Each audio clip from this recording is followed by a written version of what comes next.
Welcome, new and old friends. My name is 242, and tonight I have 3 chilling tales for you this spooky, scary Sunday. I won't ruin any of them for you.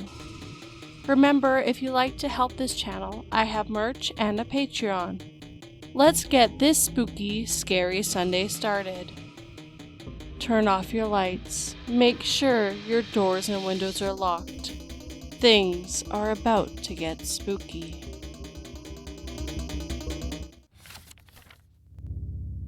"What's it like being dead?"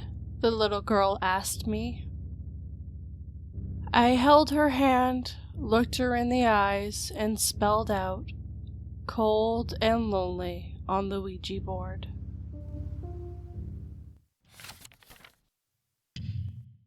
Dating by Prosthetic C. It was her smile that initially got my attention. I know that sounds cliche and all, but her smile really did get my attention more than anything. I mean, she had amazing tits and an ass that wouldn't quit, but when she smiled, it kinda took my breath away. We started off slow, getting to know each other. I was nervous, I won't lie. Everyone before her had taken a part of me that I didn't think I would get back. I thought love was just a myth. We got progressively more and more serious, eventually moving in together, and I was still amazed at how much her smile could light up a room. I woke up every day to see her sleeping next to me, a tiny grin on her peaceful face. I remember as the months went by, I started to see her smile less and less. I remember the day her smile was gone completely, when she found the hidden drawer in my filing cabinet, when she saw all the parts of the women I took who hurt me. Vivian's bright blue eyes, Sasha's red hair, Ashley's cute upturned nose. She didn't understand that those women had hurt me, and I had to take from them to make it equal. She lost her smile, but luckily, I kept her jaw and lips and teeth as part of my collection. Now I see her smile whenever I want. The angel said, "And he will be the Son of God." She tried to protest, but his voice grew foreboding. "Mary, I will not take no for an answer." I Don't Think My Wife is Asleep by Falling from the Sky 31. 2:49 a.m. I lay awake in bed, lying on my right side. My wife is behind me. She's awake, I can tell. I can feel her staring at me from behind. She's always been a night owl, but tonight feels different. She feels wrong. She's breathing heavy, and I should check on her, but for the life of me, I can't bring myself to turn around. 3:03 a.m. I can feel her moving close. She moves ever so slightly, and I can feel her touch my back of my hair. Is she caressing me? The hairs on my neck are standing up. Why is her hand so cold? I can see the door to my room through the darkness. My entire body just wants to jump up and run to it. I can't do that. I'm being silly. 3:13 a.m. She's right behind me. I can smell her breath. It's horrible. I've never smelled her like this before.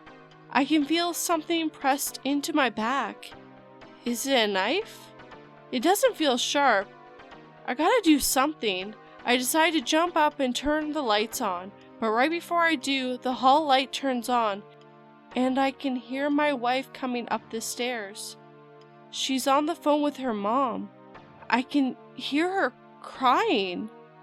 Apparently, her grandpa died earlier today. He never liked me. Maybe that's why he decided to pay me a visit tonight.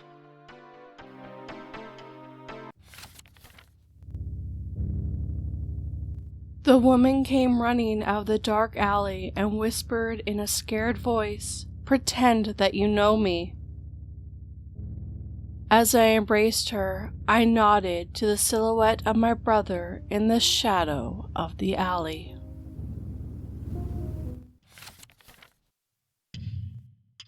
I Think I'm Trapped in a Hallmark Movie by Blair Daniels.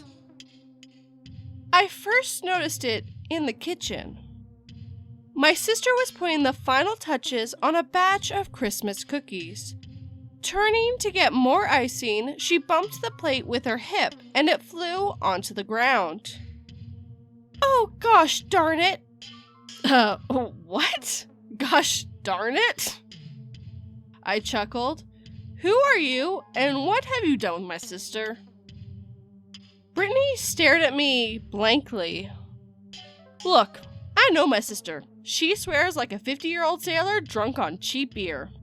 Ruining an hour's worth of cookie making should have at least elected a fuck." But it didn't.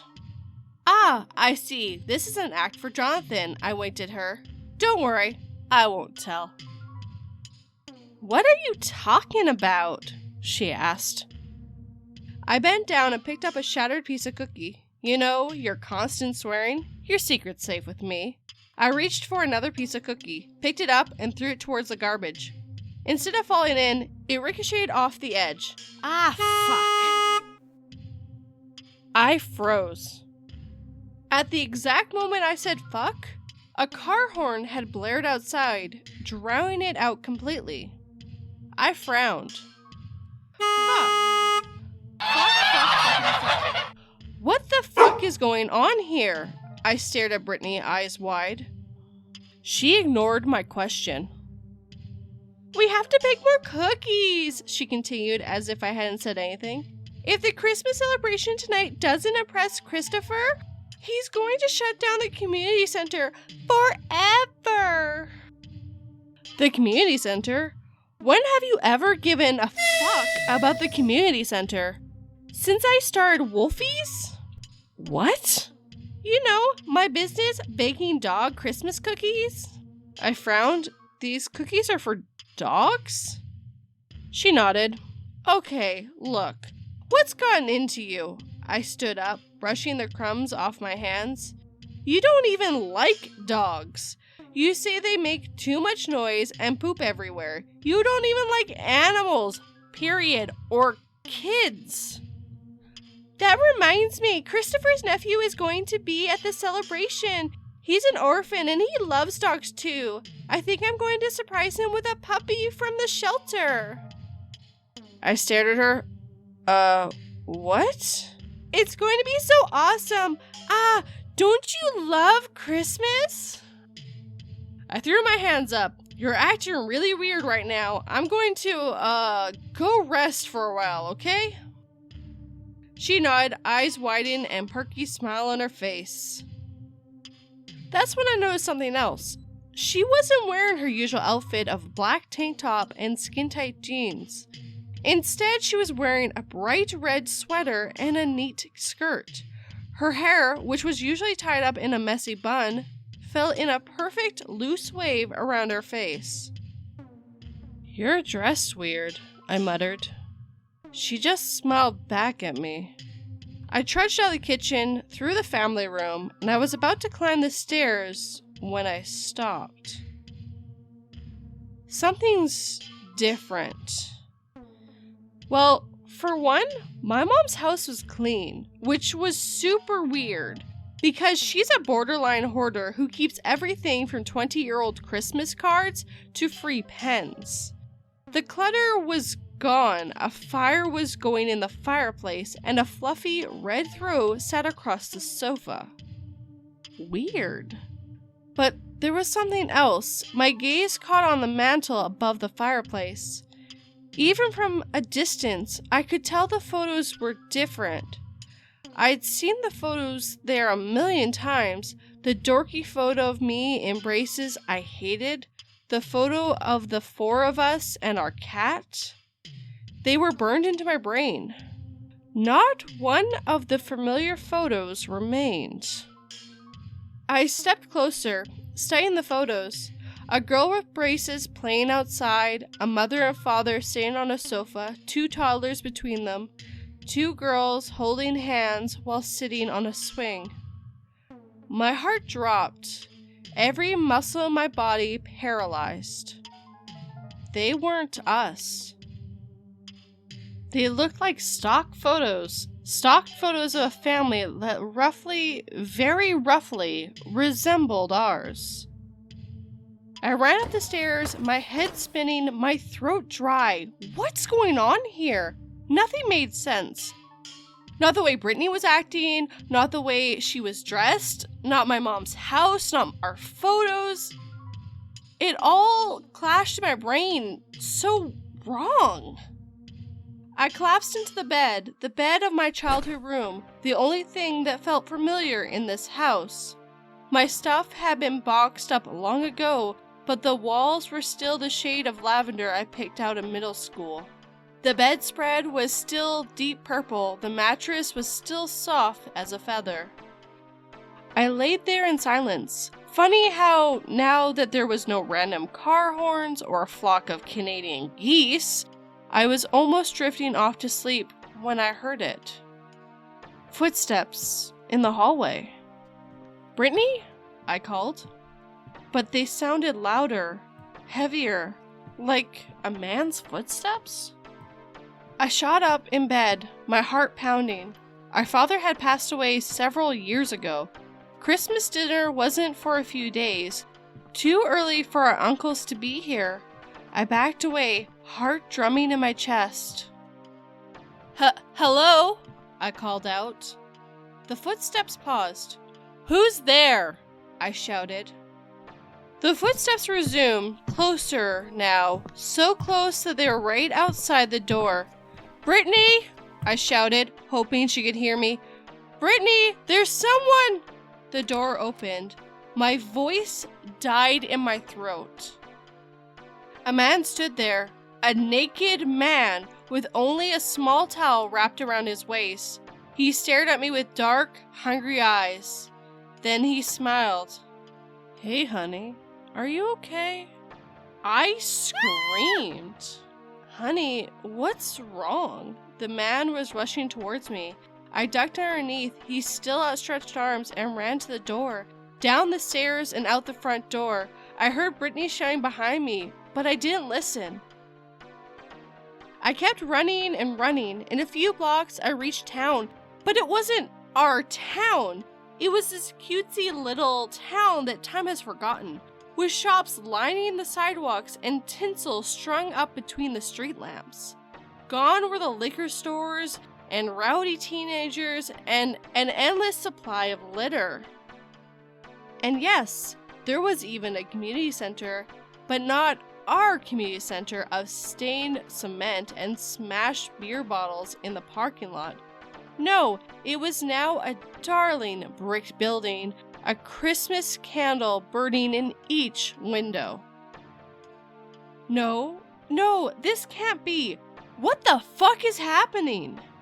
I hurried forward as I walked. Snowflakes began to fall from the gray sky. A few landed on my bare arm. They didn't melt. "Hey!"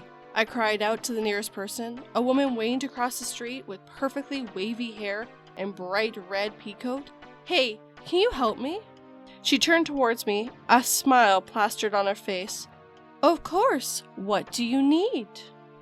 "I don't think I belong here. This isn't my town. It's..." I faltered. Her grin had faded. She now stared at me, face set in stone, eyes burning with hatred. Then she took a step towards me. I ran.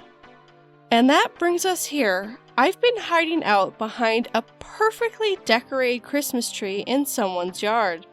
Don't worry, the house isn't actually occupied, despite all the cute lights and candy canes. I looked in the window. The house is completely empty on the inside. So I'm safe. For now. But I don't think it'll be long. There's a ring on my left finger, probably belonging to the man back at my parents' house. He'll probably call the police around here and tell them I'm missing, that I seem mentally unstable, that I should be apprehended immediately.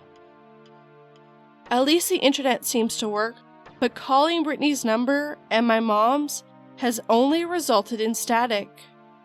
All I can do now is ask for your help. If you turn on your TV and see a Christmas movie featuring a short girl with a mole on her right cheek and an AC/DC t-shirt, that's me. Help me, please. Help me leave this place before it's too late.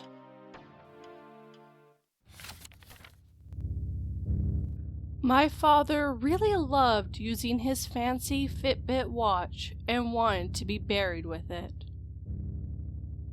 Days after the funeral, I logged into his account to end service and saw a spike of activity the night he was buried. Did you enjoy these chilling tales this evening? Tell me what you think down below. If you enjoyed this video, then hit that like button and make sure it feels it. If you want to help this channel, then subscribe and turn that pretty bell to all notifications. If you want something out of it, check out my merch. I've been told everyone loves mugs. I also have a Patreon with some cool bonuses you might like. Come back this Freaky Friday for our day stories. Sleep tight, and I hope 42 doesn't bite.